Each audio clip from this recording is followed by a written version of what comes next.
A língua, o cuidado que devemos ter com nossas palavras. Módulo 16. Este módulo é especial, por isto é um pouco mais longo. Desejo compartilhar com vocês uma experiência pessoal em relação ao assunto abordado neste módulo.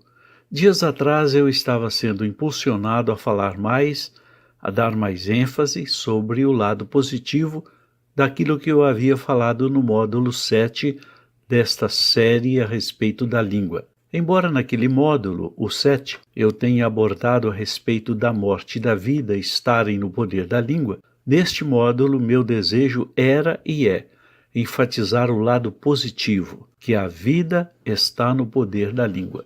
Na madrugada seguinte, depois de acompanhar algumas orações, então decidi escrever sobre o que eu havia meditado no dia anterior. Quando eu me assentei na cadeira da mesa do meu computador e escrevi o título, Módulo 16, Transmitindo Vida, e escrevi o texto de Provérbios 18 e 21, que fala da morte e da vida estarem no poder da língua, e aquele que a ama comerá do seu fruto, e iniciei escrevendo a introdução, enfatizando o lado da vida que nossas palavras podem promover.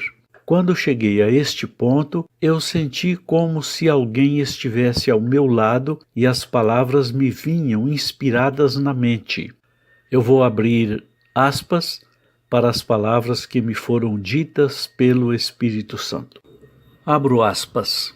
O poder extraordinário da língua vai muito além da compreensão de meros seres mortais. Este poder transcende a barreira que prende a matéria e extrapola os limites entre os mundos material e espiritual.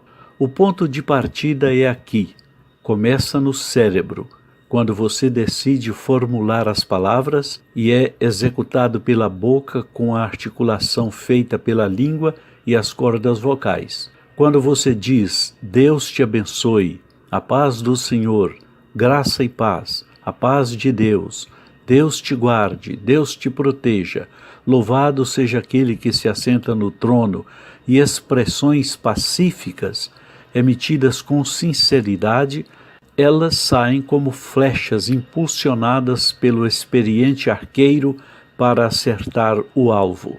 Elas batem nas barreiras fortes da resistência do inimigo e jogam por terra muros como se fossem os de Jericó, quando as trombetas foram tocadas com um rompante e fé ao redor da cidade fortificada. Assim como as palavras de morte são ditas pelos filhos de Belial e causam estragos irreparáveis, incluindo morte espiritual dos pronunciadores, as palavras de vida que são ditas por aqueles que conhecem o Cordeiro vitorioso promovem a vida e constroem ligações indeléveis e indestrutíveis entre os emissores e os receptores com vida que emana do autor da vida. Eis aqui um chamamento solene daquele que vive e reina e que breve virá, para que usem a palavra benéfica, sadia, com responsabilidade e sabedoria, tendo como alicerce as promessas do Deus Criador, de zelar pelo cumprimento do que ele disse, tendo lembrança de que o Cristo enviado venceu o feroz tentador com a palavra eterna, que é a espada do Espírito Santo. Lembrem-se sempre que a morte e a vida estão no poder da língua e aquele que a ama comerá do seu fruto. Quem optar pelo mal colherá frutos mortíferos, mas quem optar pelo bem colherá frutos de vida que perdurarão sempre e sempre.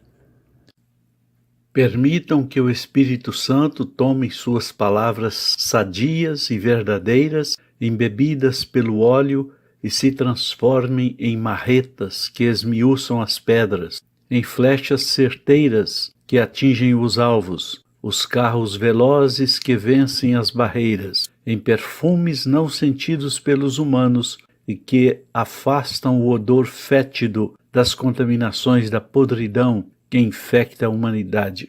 Estas são as palavras de sabedoria que foram designadas para aqueles que apresentam seus corpos como sacrifício vivo, santo e agradável ao Criador.